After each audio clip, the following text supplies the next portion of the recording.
So if you really like your red book and you will fill it out and actually sit down in front of the computer, by all means, keep doing that. But if this is where your record keeping ends, it's really not working for you.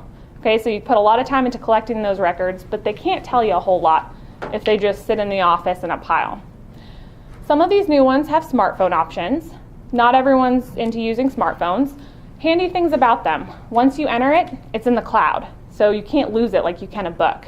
And if you have multiple people inputting records, they can each have their own copy of that app, and then everything's added all the time and compiled in one place. And beyond that, since it's in the cloud, if you lose your phone, like I have been known to do, it's still there. Everything's not gone. But again, do whatever works for you.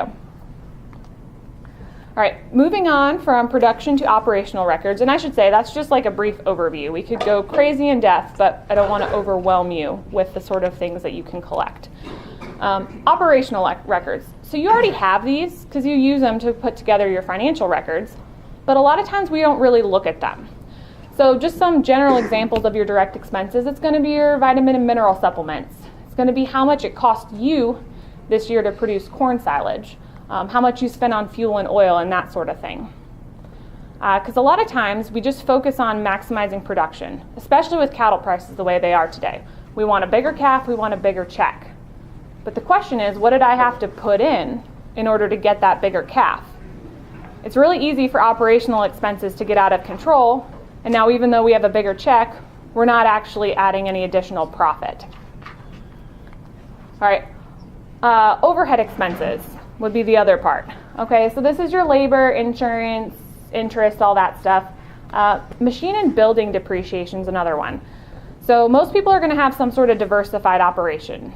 Okay, not a lot of people just have cows in this part of the country. So you're going to have to sit down and take the time to decide how much of that depreciation off your tractor or whatever goes towards your cow operation and how much goes towards crops or pigs or whatever else you happen to have.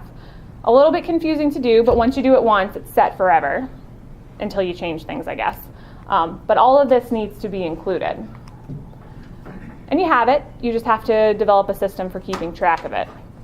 And they go into your financial records. Again, we all have these, but they're for more than just filing taxes.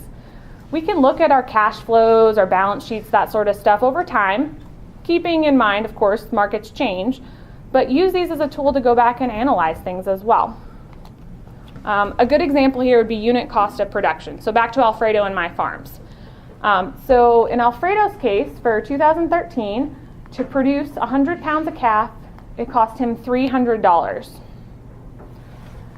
In my case, it only cost me about $100. So if we go ahead and say that Alfredo and I sold the same number of calves for the same amount of money per calf, again, these are 2013 prices, we both know we have the same size check at the end of the year. If we're really not keeping track of the rest of this, we don't necessarily know that I made a nice profit and Alfredo lost a crap ton of money. All we know is we have money in the bank at the end of the year. Okay, so being aware of operational expenses, again, really important. Especially in times like these, it can be really easy to let those get out of control when we have record-breaking profits.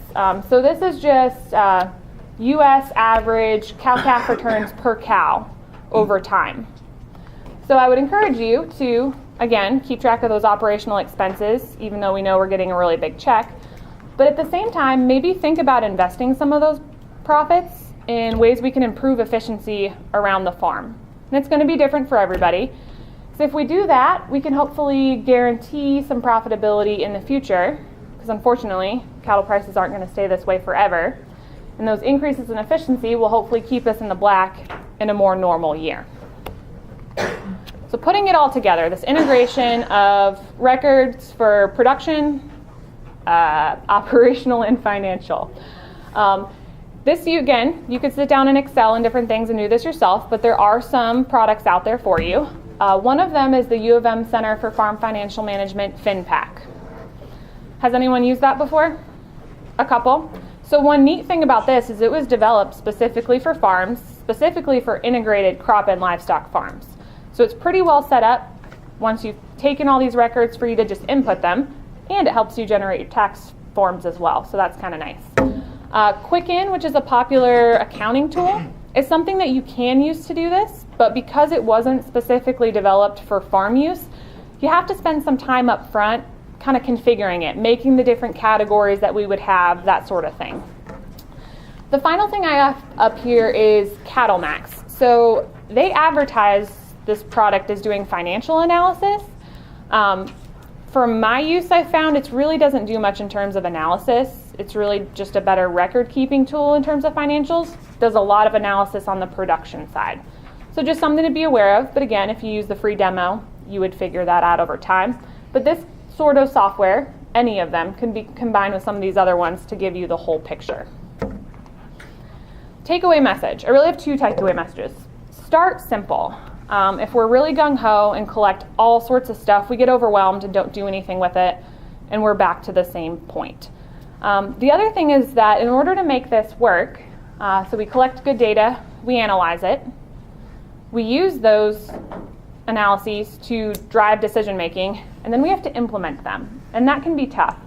I have a really good example of this at home. So my husband's family raises show pigs, and he's not that involved in things, but he still handles this analysis portion for his parents, and then they sit down together and do the decision making. So they'll sit down and decide that we're going to cull sows A, B, and C and keep this many replacement gilts from these litters. So my in-laws live in Oregon, sometimes a blessing, but we'll go visit.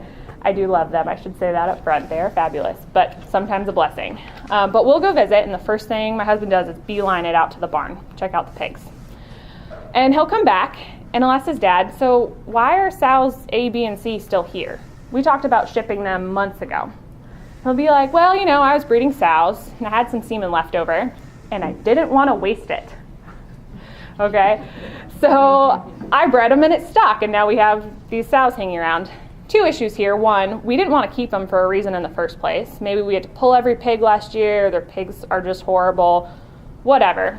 And beyond that, it was random semen meant for a different sow, so a lot of times those matings don't make a lot of sense, and now we just have completely random pigs running around that we have to try to make sure he doesn't keep next year. So anytime you have these multi-generational or multi-partner operations, this is a little easier said than done, and I would just encourage people at the beginning of putting together this sort of process, make sure everyone's on the same page. Because otherwise, the person who did all of this work is not going to be very happy when nothing changes. And if you have any suggestions for ways to get my father-in-law, who fully agrees with the decisions at one point, to actually implement them, I would love to hear them, because it would save me from having to listen to a lot of griping at home.